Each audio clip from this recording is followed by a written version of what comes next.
Welcome to the Safety Doc Podcast with your charismatic host and prominent safety expert, Dr. David Perrodin. Be entertained and informed as the Safety Doc discusses both best and bizarre practices in safety preparation and crisis response. The truth will keep you safe. Follow Dr. Perrodin on Twitter at SafetyPhD. A few anecdotes. One is October, kind of my favorite month in a way. I shouldn't say it, okay? My favorite month is probably April when the snow melts and it gets warmer. But there's a part of October I like, and that's when the Travel Channel and the History Channel, they have the specials on like the haunted history of Gettysburg and haunted Chicago and the Winchester Mansion, all these things. I really love that growing up, like watching these documentaries. They don't do it as much today, but so excited every time those would come on. Once you hit about mid-October, and then they would peak at Halloween, and then guess what? November 1st, boom, gone for like another year, and be like, oh no! It's like when growing up, and the fair would come to town. It was like a block away from my house that they set everything up, and it was so exciting to see the rides being assembled and know what was going to happen. And then like when it was done, they work fast. Like in a day, everything is kind of taken down and the trailers are, being moved out and stuff. It's like, oh no. And then it'd be gone and it'd be like, oh, I got to wait another year for buying my big bucket of tokens and trying to win a belt buckle off of the bulldozer game. So I wasn't as much into Halloween this year. It's actually my favorite holiday. So we really decorate up the house, and we did quite a bit this year. Not as much as in years past, but I don't think to the point where anyone coming by looking at it would have recognized that we didn't do quite as much. It's a house where when kids walk by, I like to stand out kind of toward the end of our driveway. So we have a concrete driveway, and then we have this huge 3 overhead lighting system on top of the it's really cool. I mean, it doesn't look weird or anything, but we had it when we had the outside of the house redone, new siding and windows and all of that about 7-8 years ago. But you can light up this whole area, so it's really something. I mean, so if you're a parent trick-or-treating and trick-or-treating happens at night where I live, it's cool because like you can you can watch your kids walk all the way up and to the house and all of that. Everything's very well lit. So yeah, anyway, like I like to stand at the end of the driveway sometimes and just listen to what the kids say as they come up. Because they'll be like, oh, this is the house with the bloody leg, or I remember this house from last year or a couple of years ago or whatever. So, get a kick out of that. We have about 600 trick-or-treaters a year. They actually block off the streets in our neighborhood because it's kind of the most popular neighborhood in my town for trick-or-treating.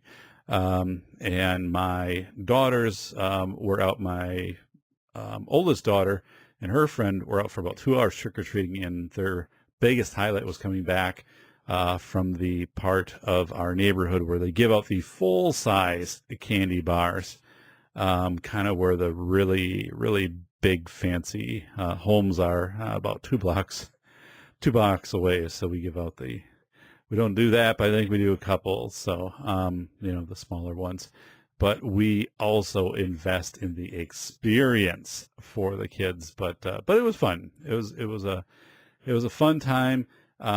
Anytime it's during the week, I kind of feel more rushed because I got to get home from work and then, help with the setup and kind of get my own stuff. And I dressed as Wisconsin Badgers coach Paul Chryst, and which really wasn't dressing at all. I just threw on this nicer Badger kind of long sleeve coach's shirt that I had and a visor, and I kind of spiked my hair a little bit. And with my glasses, yeah, it wasn't too hard to pull it off somewhat. So, but I wasn't a firefighter. I was a firefighter a year ago. But yeah, I was Coach Paul Chryst. So at the time, the Badgers were ranked number 4 in football in the country. So that hasn't happened in a long time.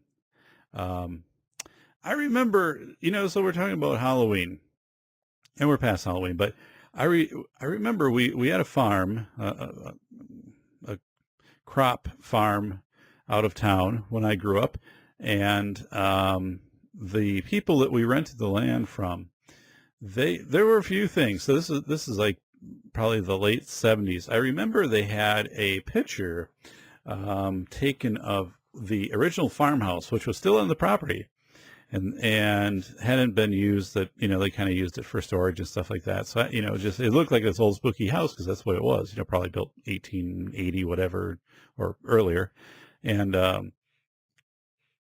anyway, they had a picture of this, and this was back in the days of you're talking just the regular pictures before digital cameras. So the picture taken maybe 1960s, somewhere in there, and on the porch of this, so they bring this picture out, and they would do it a couple times, and it'd be in a photo album. But on the porch, there was a misty figure of someone, and it really looked. I remember it really looked like somebody standing on the porch. And the story was that one of the brothers originally that had built this house of the family, generations ago, had fallen and been killed during the building of this house, and that was him. And they also had one of the relatives, this older lady. Her name was Sadie. Now, I don't know the exact relation, like was she the wife of whoever, or like the sister of one of the husband of who, I don't know. It was one of those things. But she was like in her 80s, nice lady, very nice lady, super nice lady. But Sadie had this psychic ability. It would claim this psychic ability, and would claim to see picture frames around the faces of people who were about to die. So, and we're talking again, like in, late 1970s, so anyway, we've been trying to get rid of this old computer printer stand. I don't know if you remember the type, but they used to it kind of looked like a microwave cart from back in the days when a microwave would sit on a cart. And I actually had I had this huge Amana radar wave, or radar range, I guess they called them, back when I was in college. And the thing, this would like sit on something like, it would sit on a cart like this. And that radar range, like literally was like, I mean, it would take all your muscle to carry this thing. It was massive, and it, weighed probably 80 pounds, and it was just huge. Like you put it on the counter, and that's like all it would be ever on that counter in this area. And, how much radiation got out of that thing and entered the room, I don't know. But we've been trying to get rid of this cart because like we had a garage sale and nobody would buy it. So we put free on it and nobody would take it. And I'm thinking for free, like somebody, I mean, it's beat up a little bit, but it's functional. Like someone might say, that would be a cool thing to have in my garage to put whatever on. So I put a free sign on it. And when the weather's nice, I'll wheel it down to the end of the driveway and push it over on the grass a little bit, hoping someone will take it. Because I've kind of noticed in our neighborhood, when people put things on, they usually put pretty good stuff once in a while by the curb. Like our neighbor once, a couple of months ago, like put a grill and some shovels and stuff like that. And really, like in 3 hours, everything was gone. But no one's taking this. So it's just one of those things. We're having some home internal remodeling done right around Christmas time. Hopefully be done before Christmas, and that will make it into the dumpster if it's not gone by then. So unless anybody contacts me here, but the deal is no shipping, you would have to come and pick it up yourself, and it will be waiting out at the end of my driveway for you. And now I couldn't do that because then somebody else could take it. I'd have to keep it inside until you drove your unlimited range to come get it. Like Cappy, good friend Cappy, the captain in Captain Capitalism, out of Minnesota, found himself a car, drove down to Ames, Iowa in his podcast. So Cappy, if you do a search for used printer cart, and they have these set up it this way so you could put the perforated paper underneath that had the little perforations on each side so they would catch in the wheels. So as the printer turned, it would bring the pieces of paper up. That's how old this thing is. But plus, it's like I said, it's like a solder furniture type thing. But when solder furniture was a little bit better quality, I guess. But anyway, Aaron, if you're looking and you're like, you know what, I need a printer cart for downstairs. My consulting business is just thriving. I need more. I'm going through too much paper that I am folding up into eighths and putting into my memory folders. Aaron, you can make the trek. Just type it in. It is on, you'd have to go in the use section. It is a microwave, or printer carts, section of printer cart gurus. And type in your range of maybe about 300 miles. Yeah, 300 miles. I'd get you over to where I'm at. And it shows up. And hey, if you want to bring along the GF, she can put it through her paces, push it down the road a little bit, see how it goes. It does have wheels. And then if you want it, it's yours. There's no full tank of gas, and there's no negotiating on price. It's not negative interest rate policy going into place here where I'm paying you to take it. But Cap, if you want it, it's yours. So I observed, so I was going to work a few days ago, and I observed somebody in front of me. So there's an intersection right before where you kind of turn where you go to work. And it's kind of hit or miss if you hit it when it's, green or red.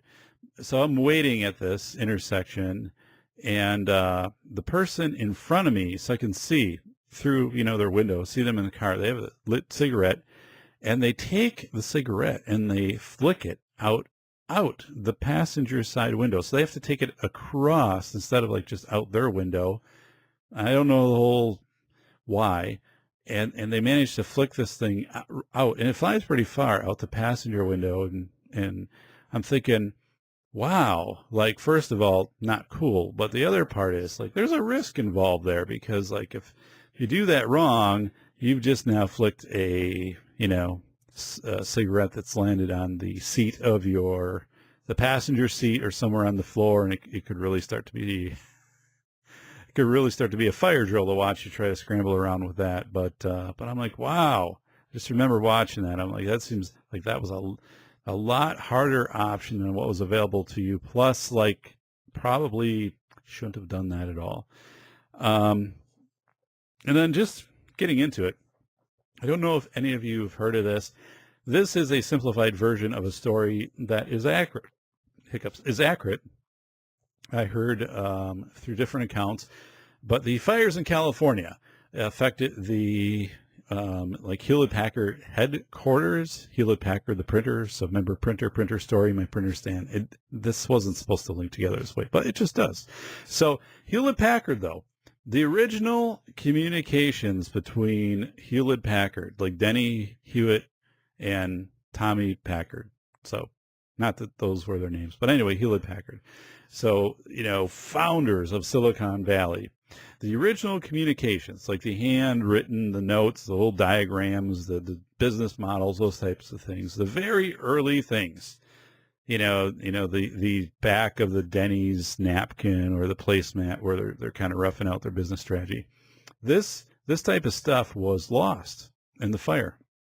Now, this is where it gets interesting. It wasn't lost because like their building burned down where Hewlett-Packard had their headquarters. I don't even know if it was the headquarters where this fire was. It was some substantial building related to Hewlett-Packard, like design, engineering, design, research, whatever. But the building itself was pretty much unscathed. What was made to be basically fire resistant. But these files, or this box that contained, the stuff that probably was Smithsonian quality, who should have belonged in the Smithsonian or on some, protected display at Hewlett-Packard. I'm thinking of, like the Constitution behind the bulletproof glass and all of that in National Treasure. Well, this stuff burned up because it was in a shed, basically, like a storage shed. So you're thinking, hey, Pete, like, we got the lawnmower out back in the shed. and let's see, you got the Weed Whacker, we got the bee spray, and don't we have the box out there that has like the Hewlett Packard papers and stuff? And nah, I don't know. Maybe it's in there. Maybe it's not. And the weird thing is, though, like they had discussions about how to protect these archives, and even to put them in like a safe room that if there was a fire, like it would automatically like spray down this foam and they'd be in this protected case. So I mean, they had all of this, yet the stuff's like out in a shed and they lose it for posterity. It's gone forever. So it is a strange, bizarre irony of all of how this ever came to be.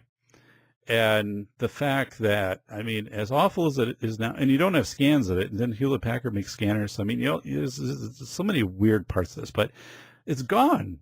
You can't get this stuff back. So, I mean, it's bad now. I mean, we can remember what it was like, I guess. I mean, through the archives of others in Silicon Valley, and you know, Bill Gates is still alive. And so, I mean, we know.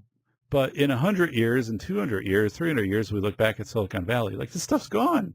It's gone forever because nobody went out, took the stuff out of the shed. I mean, it's that simple. No one went and took the stuff out of the shed. So it's just crazy. So, all right. Anyway, talking about craziness.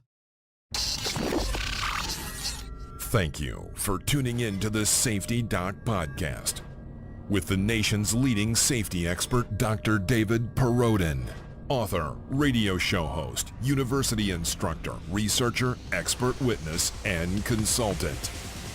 Powerful testimonials. Dr. Perrodin has a strong reputation as the go-to safety consultant, and he was still able to exceed our expectations.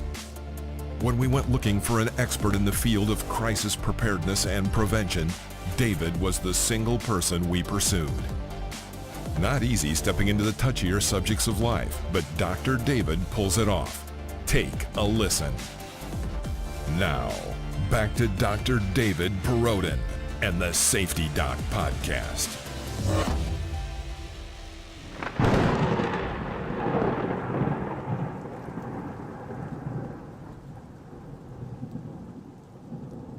Hey, welcome back to the Safety Doc Podcast. Mark Twain is quoted as saying, humor is tragedy plus time. And it seems that every time I'm doing a show, something tragic has happened, like the day before or in like 24-hour proximity of the show. And it's really difficult to understand that interface between comedy in a show and tragic events. So you're not saying something that seems insensitive. I did the co-show with Larry Roberts, so show 48, and there's a lot of, I mean, Larry and I have a great professional on-air chemistry. So I hope if you haven't listened to that, you go back and listen to it. It's engaging. And if you especially have something long to do, like Aaron, you know, your trip to Iowa would have been perfect. Although I know you had the GF with you on the way back, on the way down, on the way back, you're doing a podcast. But you know, this is going to be great stuff. Podcast 48, give it a listen. But Larry and I talk about, you know, how do you navigate that? How do you do that without seeming callous?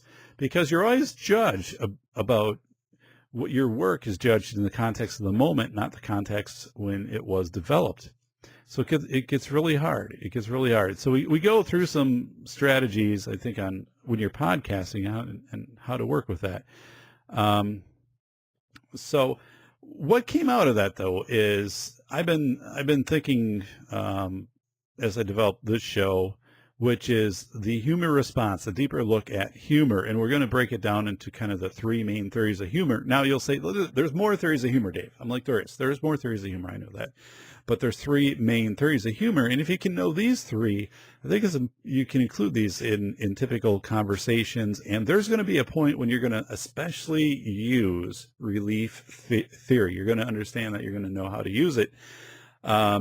and it's really important. I was just listening to a show about child sex trafficking by the Awareness Podcast. So you can go to awarennesspodcast.com. Hector Solis is the journalist, the professional putting it together. Now, Hector has a full-time job in addition to being a podcaster extraordinaire and just a wonderful person. But he interviews and has such incredible stories that he pulls from. He works with a news reporter out of Los Angeles to talk about some investigative reporting with child sex trafficking. And something out of that, and first of all, and it is Awareness Podcast is moving, and each episode about 50 minutes long, powerful stuff that is not going to be in. It's like the headlines behind the headlines, stories behind the headlines. But go in and just go to awarennesspodcast.com, try out a few of the shows. Hector has been in podcasting. This is a new area, though, where he's really gone into some deep investigative journalism, very, very professionally produced. And as a parent, I had no idea of the information that was shared. I had no idea that was really happening out there. And I was inspired to go on and to do a little more research. And that is going to inform, again, in the work I do with schools and just general consulting, expert witness, whatever it might be that has to do with safety. What I learned from those episodes, the two that he did with child sex trafficking, are going to be, pieces of information I will incorporate forever as I'm going out and working to help students and parents stay safe. But there was a point in one of his episodes where it was the news reporter had stated, and I believe it was Christine O'Donnell out of Los Angeles. And Christine, I'm sorry if I have this wrong. I'm pretty sure it's Christine O'Donnell out of Los Angeles. I know it's O'Donnell. It's like Christine or Christina. I believe it's Christine. But she talked about posting this story about, at that time, it was like a 15 or 16-year-old girl who had been the victim of sex trafficking, and then did this interview with Christina when she was 18. So when she was adult, she went on camera and did this interview. Wanted to do this interview. There was a ton of thought put into, how to do this interview to inform others who might be in that situation of how to get help, how to get out. And it's actually not uncommon. There was a interview with Stefan Molyneux did with a musician, a female musician, I believe with the Pussycat Dolls just a few weeks ago. Stefan Molyneux's a podcaster out of Canada. And one of the things that she talked about too was the dark side of that industry. And when she was going up on stage, there was a young girl who was just idolizing her. And she said that was a moment for her where she realized like she didn't want that girl to follow in her footsteps of being so manipulated by the industry and only getting a small amount of money, a week, and having to be involved in so many, I guess, negative sides of that music industry. But that's an aside. But I'm saying this story that was told about the sex trafficking, there were a number of forum posts afterwards, and some were positive about the story and some were negative. Like, well, this girl is a drama queen and she was smiling throughout the interview or during the interview, so it must not have been that serious or had that big of an impact on her. So that was like one of the things, I'm paraphrasing, that was said, but it's smiling. Somebody came in and criticized that she was smiling.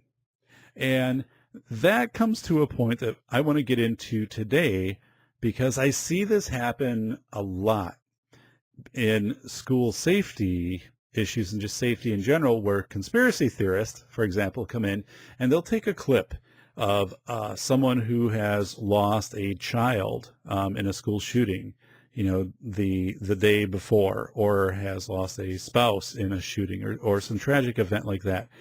And this person might have a few moments where they're telling an account of it, or they're remembering that person, and they're laughing or they're smiling. And of course, like, you just look at that in isolation, outside of this context of maybe an hour interview with them or whatever. But you look at that and it's like, that doesn't fit. Like, why in the world is this person laughing and smiling? I mean, their child just was killed in this shooting. And what happens is it's something actually that is a psychological defense mechanism.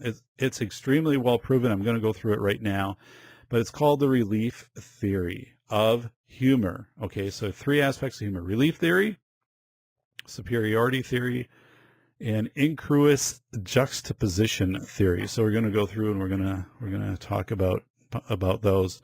But let me give you just a kind of a brief rundown of each one. So the relief theory means that you're so overwhelmed with emotions that your mind is, one, not picking the correct emotion, and second, remember, humor is tragedy plus time. So as the person separates a little bit from the event, because initially they're in shock, and as they start to separate from the event, as they tell the event, the safe way for their mind to do that is to interject with some humor. It's like, if they can put that out there, it's not, or that little bit of a smile, it's just a natural, reassuring thing. They don't even know they're doing it. A little bit of humor. And it's a way then to build this very shaky bridge, which then they can let their message go out on top of. And it's actually, if you watch it, okay, like the way that I watch it, it shows just how much they're damaged, how much they're scarred, and how much trauma is in that event. So it is wanting to share that event, and this is the only way it can be done without screaming and just without complete tears and incoherence. So it is this way that the body does it. It is relief theory. You'd see it with, like in MASH, it's a TV show, but you'd see it with the doctors. But it does kind of have that gallows humor, to it, this way of dealing with, very overwhelming emotional situations. So again, it's relief theory. So that's what was present in this interview. Okay, it was relief theory.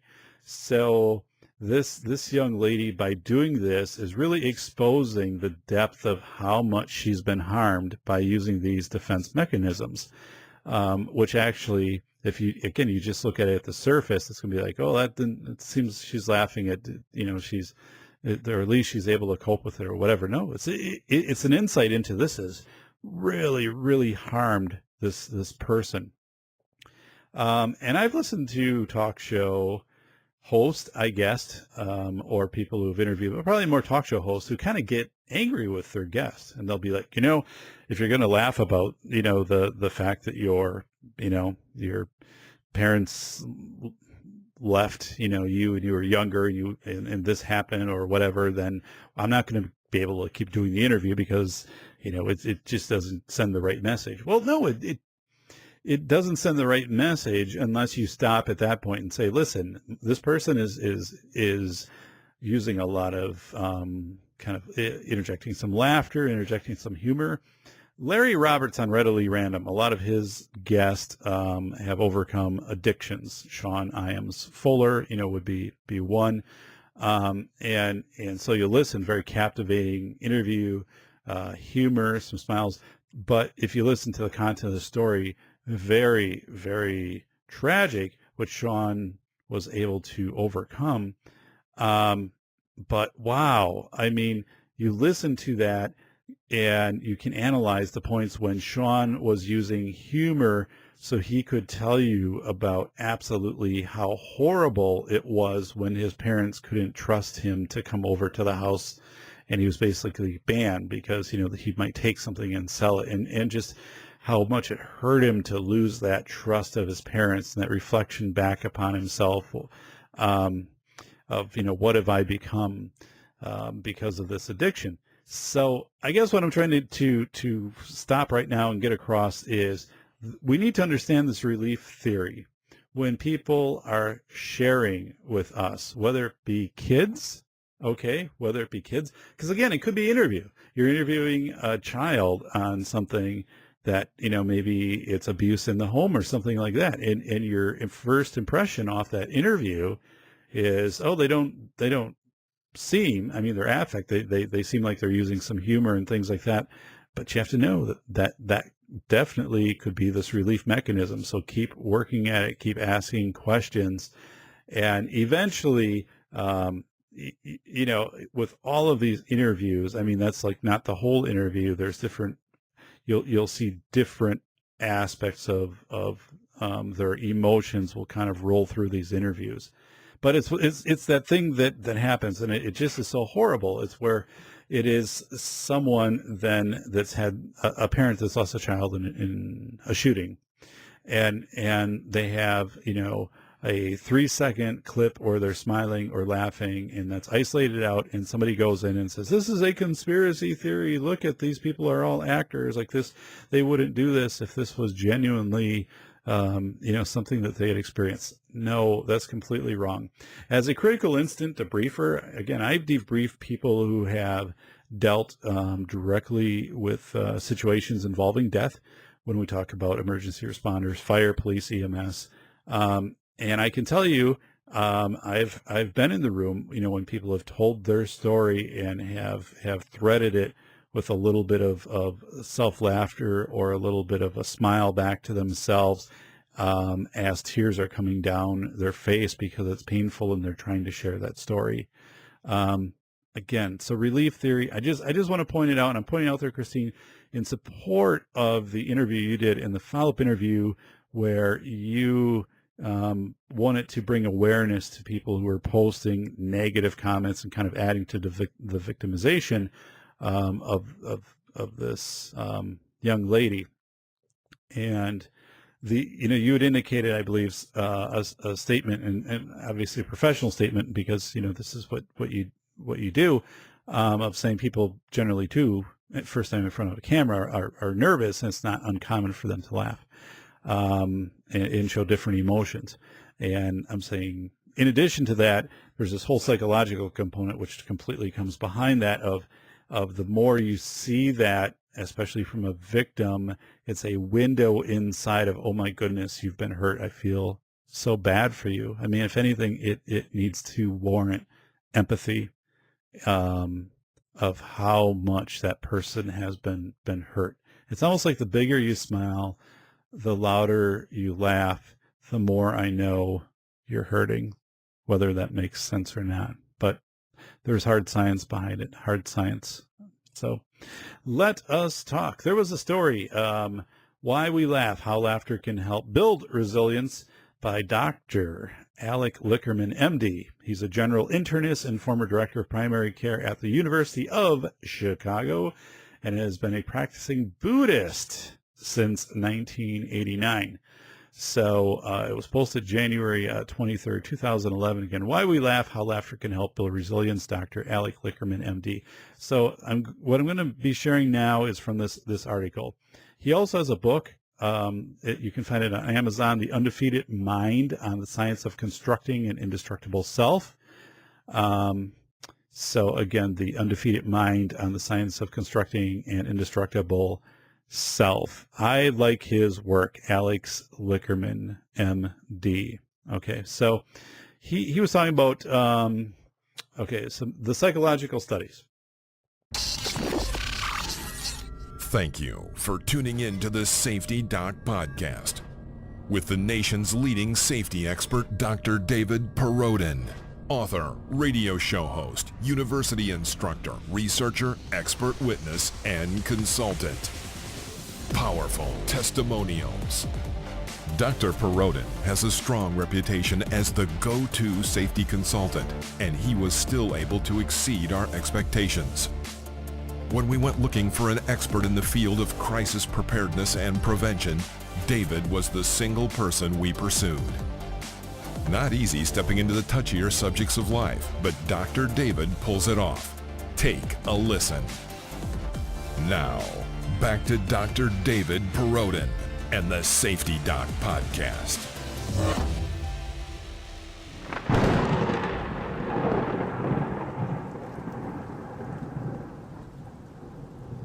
All right, everybody, you're back.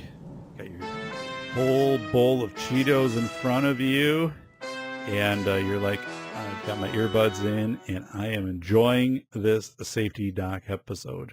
So yeah, we're talking about psychological studies and Dr. Lickerman. Interestingly, that same nervous laughter, so we talked about that relief laughter or nervous laughter, it's been noted to occur in many psychological experiments when subjects have found themselves placed under a high degree of emotional stress, specifically involving perceived harm to others. In an earlier podcast, light years ago in my show, I talked about the Milgram experiment. And the Milgram experiment occurred on a college campus, and basically college, students, and I think others were brought in and given a small amount of money and asked to turn a voltage dial, higher and higher as somebody in another room, which they couldn't see, but they could hear. They were doing they were learning things, and if they got it wrong, then someone would be standing next to you. Let's say I'm doing the experiment, and here's the knob in front of me, turning it all the way up, and it would have like red over here, like high voltage danger or whatever.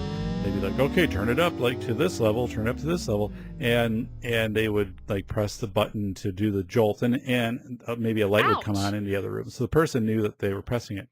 Now the person in the other room, the actor, was never being zapped. Okay, there were no wires or anything like that, but then they would play the part. They'd be like, oh, I can't take this anymore, you gotta stop, or I have a heart condition. I mean, it was, but yet the person, and these are people like you and me, okay, they would just keep turning up the dial because they're following the authority figure, and this was built kind of off of that, understanding the behavior of soldiers in Nazi Germany. But one of the things here is, as people are turning up the volts, okay, it turns out they're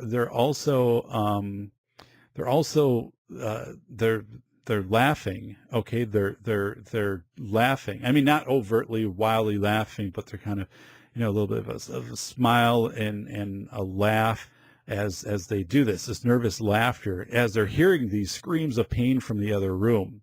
So it's like, why is that happening? It's just, it's this coping mechanism of that allows them to override and to go through and to do that behavior. So, wow, it's just crazy. It's just crazy. But think about that.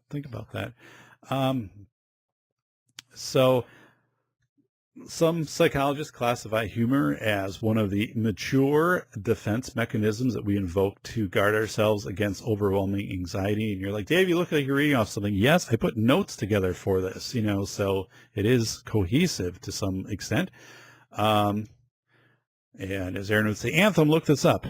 Okay, but I don't have a map. I'm giving you a place of, but I guess you could look where Stanley Milgram did the experiments. But anyway, so again, this may explain why some psychologists classify humor as one of the mature defense mechanisms we invoke to guard ourselves against overwhelming anxiety, as compared to the psychotic, immature, or neurotic defense mechanism. So if you have Hannibal Lecter who's laughing, or someone who's completely psychotic or mentally ill, or some drug-induced laughter, that's different. But we're talking if someone has been victimized, or if someone does have rational thought, but something has just so overwhelmingly happened.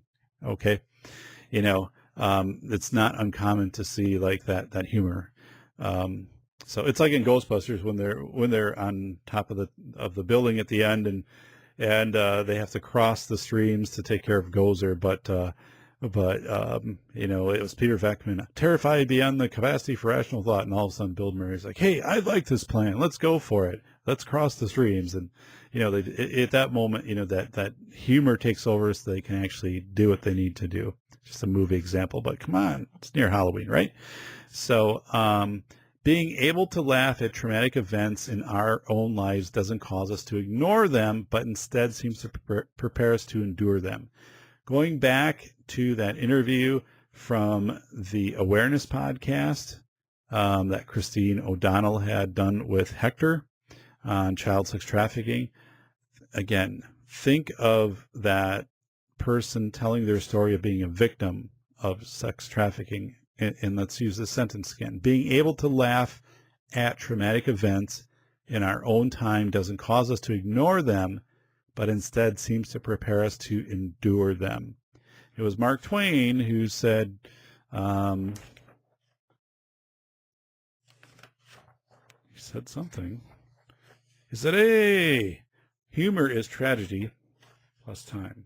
Humor is tragedy plus time. So the further out you get from something, you can also feel comfortable in using some of these mechanisms to be able to talk about it. So being able to joke about a traumatic loss usually requires the healing distance of time. However, so like losing a limb, for example, may make a person suicidal at first, but with the passage of time, they adapt to it, and eventually they might find where they're joking about it, saying, yeah, like I can, it doesn't take as long for my shirts to dry because, they don't have the one sleeve or something like that. And these are just some things that I'd read, but, what magic does the passage of time work on us that permits us to laugh at events that otherwise had made us cry? And perhaps definitive proof that the alarm our loss raised when it first occurred was in fact false. Like, you lose an arm, and I haven't been through that. I knew somebody who lost an arm, and you go through that, and let me change this. Here's an example. I had a appointment not too long ago, a routine checkup with my doctor, and she said, one of the things, like if somebody hears I have a cancer diagnosis, because my doc and I kind of talk about like when people initially get bad, what's perceived, is really bad, serious news. So in my job, in working with school safety and people experiencing trauma and that, I deal with that. And as a doctor, she deals with that in a different realm. So, but she was saying, I can talk to somebody and I can say, you have cancer. But, it is like the early stage of stage 1, like, super high rate of being curable and all that. And she said, all they hear is I've got cancer and all they think is my life is over. Okay. So it's one of those things of once you get that distance of time and you do go through whatever your prescribed treatment is, and you realize, from this day on, I am a survivor of cancer and you conquer cancer, then it's the person can start to, have happiness come back into their life and have some perspective and even, some aspect of humor as they're talking about their healing. So it's that healing distance. So the thing with the healing distance is, has it changed over my lifetime? I'll be 46 in a few days, so you can message me, email me, and I will tell you where to send cards. So, but has it changed over my lifetime? I don't know. I think it has. If so, when? I'm not sure when it exactly changed over my lifetime. The healing distance, how long it takes to recover from something significant. I would say for a nation, certainly 2001, the attacks on 2001 was a part where there was a long healing distance for that. And especially the fact that, it took a year, to remove all of the debris left from the Twin Towers. So, I mean, those reminders were there as those trucks were going through and barges of debris and things like that. unfortunately, human remains. And so, it was that healing time, that healing clock. And I don't know what changes it. And I also kind of think of this as, we have the nuclear clock, like 3 minutes to midnight. And again, readily random, and Joe Navarro talking about how close we got to nuclear war on his watch. But Joe stepped in to make sure that didn't happen. But this healing distance, what this healing clock is right now for us as a country, I don't know, but it's not as far away as it used to be. And I guess I don't know. Part of me thinks we heal faster for the fact that we've become so experienced in being harmed as a country, as odd as that might sound, but it's become familiar to us.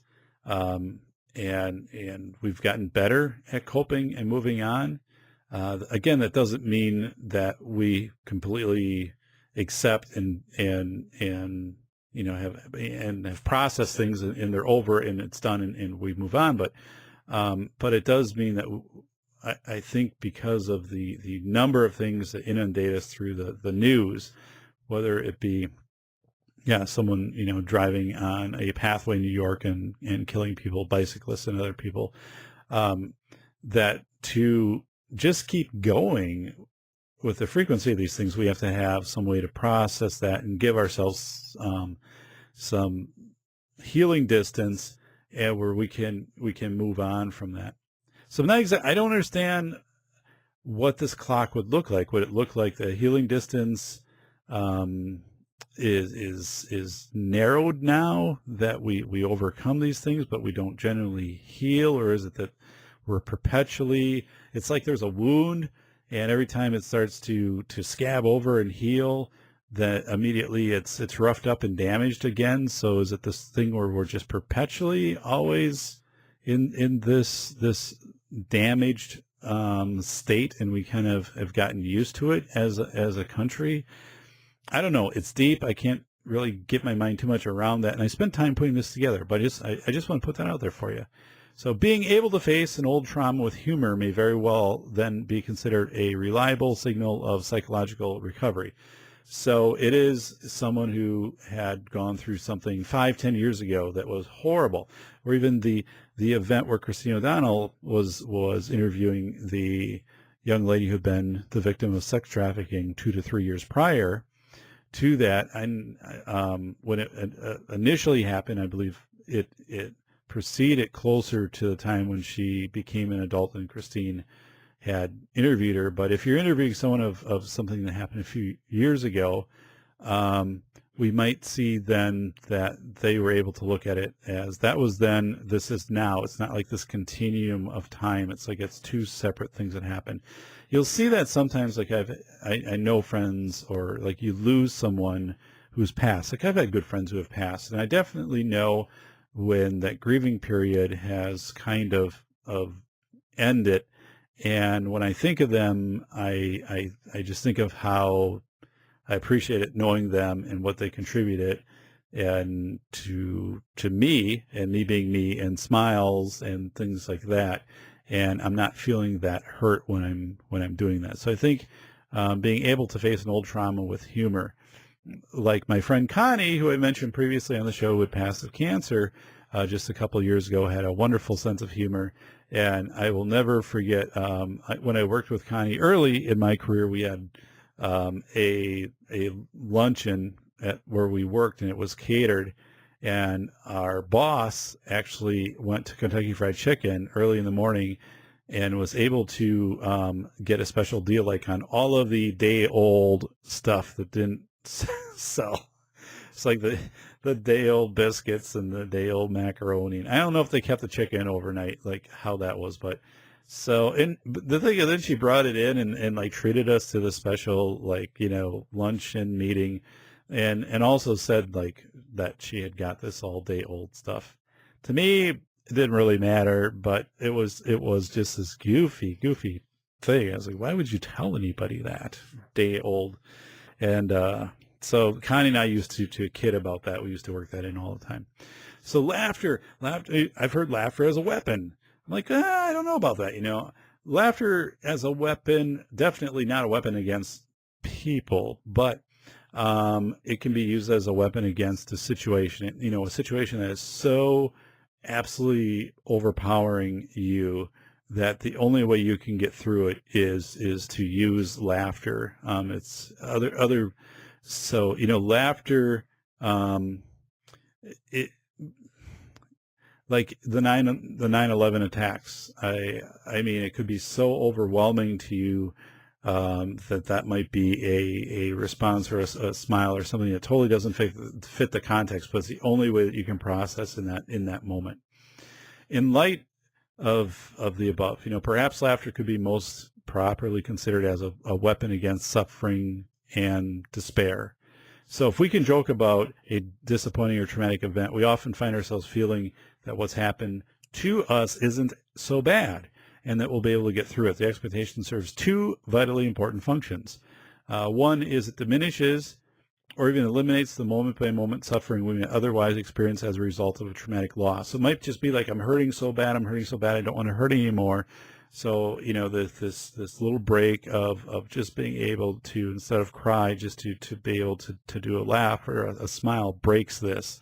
It just gets me out of this moment-by-moment suffering. Yeah, another one is it actually makes it more likely we will make it through trauma unmarred and flourish once again if we are able to take trauma and have kind of this defense or this shield a little bit of some humor and laughter, which I think, it's something you probably have to have that. I mean, think of if you're a medic in the military out on a battlefield and things like that. I mean, where it's going to be so cumulative. It doesn't compromise the professionalism of what you do or anything like that. But a key question about laughter remains, however, does it create the expectation that we'll be all right or become all right? Possibly only because we found our way to a belief that things aren't really as bad as they seem. So it's that whole thing of like, if I'm a critical incident debriefer and somebody's laughing and someone is able to, inject some jokes, some smiles, some things like that, that is a two-way sign. It can be a sign that person, they can handle it, like that is their coping mechanism. They know how to effectively use it. It can also be that they are just so overwhelmed that they are just putting this, they're not even aware of how much this laughter and how much this humor is coming out as they're just trying to express this pain inside. So I think there's two sides. There's two sides to that. So when faced with adversity, some people exhibit a great ability for turning to laughter as a soothing balm, while others remain less able to do so. While this may be a result of differences in upbringing and genetics, I often wonder if it's equally as much a matter of intent. Perhaps many of us simply don't think to try to laugh, to try to think during a wild, completely overwhelming situation, to just try to laugh, to just break it up, so then you can change your thought patterns. Rory Miller, I mentioned him before. He's an author of several books that have to do with like verbal de-escalation, verbal conflict, working through verbal conflict.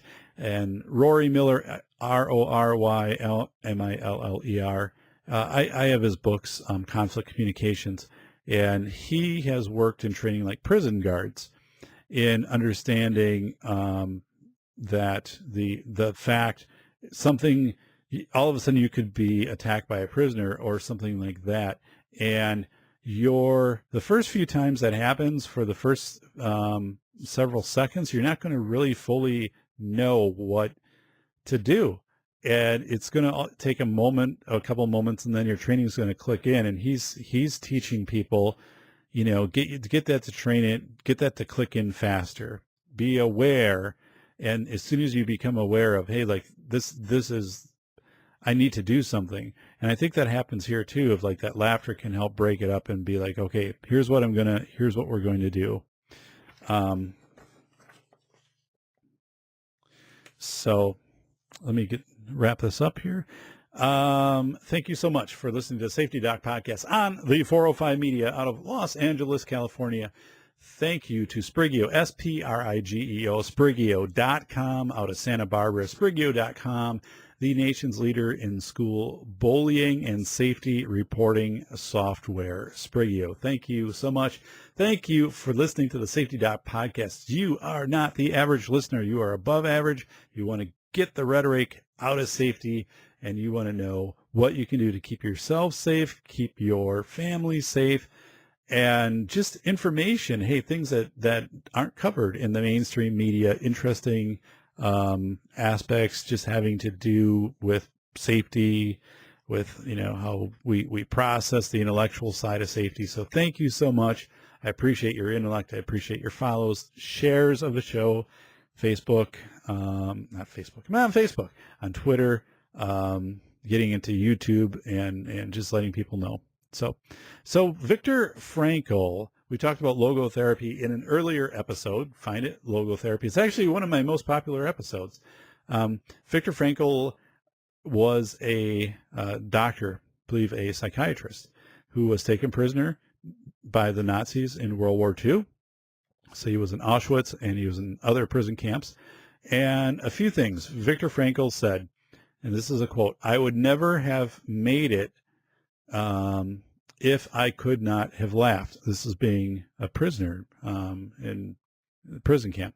"Laughing lifted me momentarily out of the horrible situation, just enough to make it livable, survivable."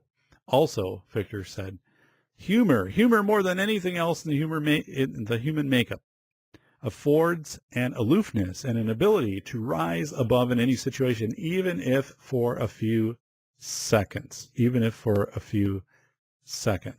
So that was one of the things so important of where he would say he kept his ability to be sane, to keep hope, was the fact that he did not lose his grasp on what he would call his noetic core. So soma would be body, psyche would be mind, noetic core would be your spirit, and part of the spirit would have to do with recognizing even fractional moments of where you could laugh, and that was what kept him from not just surrendering or walking into the electrified fence. Viktor Frankl, Man's Search for Meaning, I strongly recommend if you haven't read it. It's a short read. He wrote it about a year after he was released from the camp, too, right around 46. So it's very vivid, very graphic. You don't have that loss of detail because of passage of time.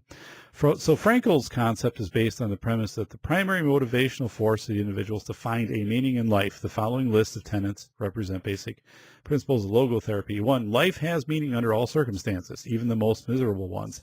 Even during those most miserable ones. And there are other studies out there, prisoners in prison camps who would, one of the things, if they could even keep, one piece of humor, and it might be of a way that a guard dressed a certain way, or just something like that.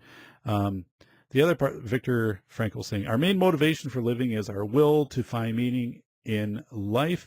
The third one, we have freedom to find meaning in what we do and what we experience or at least in the stance we take when faced with a situation of unchangeable suffering.